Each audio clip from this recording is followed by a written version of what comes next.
हर cell को जिंदा रहने के लिए न्यूट्रिएंट्स और ऑक्सीजन के रिक्वायरमेंट होते हैं। पर क्या कभी आपने सोचा है ये हर सेल तक न्यूट्रिएंट्स और ऑक्सीजन लेके जाता कौन है? वहां से वेस्ट मटेरियल को सेल से बाहर कौन निकालता है? आपने बिल्कुल सही सोचा, मैं बात ब्लड की कर रहा हूँ। एक दूसरा बॉडी फ्लूइड है जिसे हम लिम्फ कहते हैं, वो भी कुछ सब्सटेंस को सेल तक ट्रांसपोर्ट करता है। तो चलिए समझते हैं ब्लड क्या होता है और इसका काम क्या होता है। Your blood is not just some red liquid. No way. It's actually a specialized fluid connective tissue. Blood एक स्पेशल कनेक्टिव टिश्यू है, लेकिन क्यों? कभी सोचा है?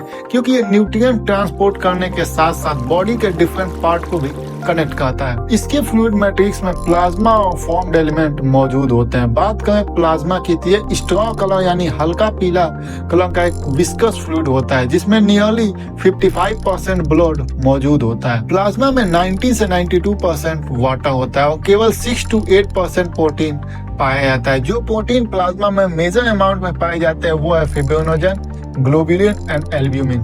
इन सब प्रोटीन का अपना डिफरेंट काम है। जैसे फिब्रिनोजन का काम है ब्लड को क्लॉट करना। जब कभी भी आपको चोट लगी होगी, मैं बात दिल की चोट की बिल्कुल भी नहीं कर रहा।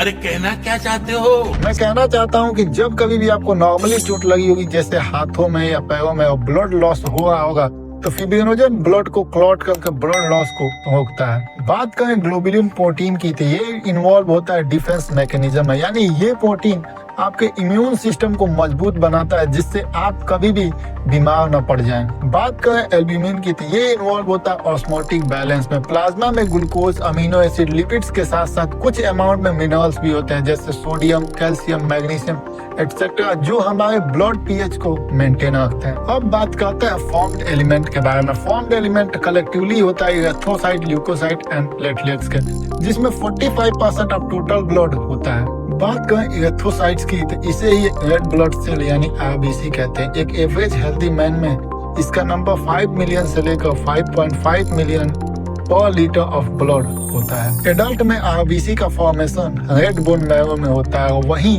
एम्ब्रियो के टाइम आरबीसी का फॉर्मेशन लीवर में हो रहा होता है। अब बात करें आरबीसी के शेप का तो वो बाइकॉन्केव शेप का होता है, वो भी without nucleus in most of the mammals. RBC में एक आयरन कंटेनिंग पिगमेंट होता है जिसे हीमोग्लोबिन कहते हैं। इसी की वजह से ही ब्लड रेड होता है। एक क्वेश्चन अक्सर टेस्ट में एग्जाम में पूछा ही जाता है कि 100 ml ब्लड में कितना हीमोग्लोबिन पाया जाता है? इसका जवाब है 12 to 16 ग्राम। यही हीमोग्लोबिन ट्रांसपोर्ट करता है रेस्पिरेटरी गैसेज जैसे कार्बन डाइऑक्साइड और ऑक्सीजन। आरबीसी का एवरेज लाइफ स्पैन होता है 120 डे और इसके बाद ये डिस्ट्रॉय हो जाता है स्प्लीन में। स्प्लीन को ही ग्रेवयार्ड ऑफ आरबीसी कहते हैं।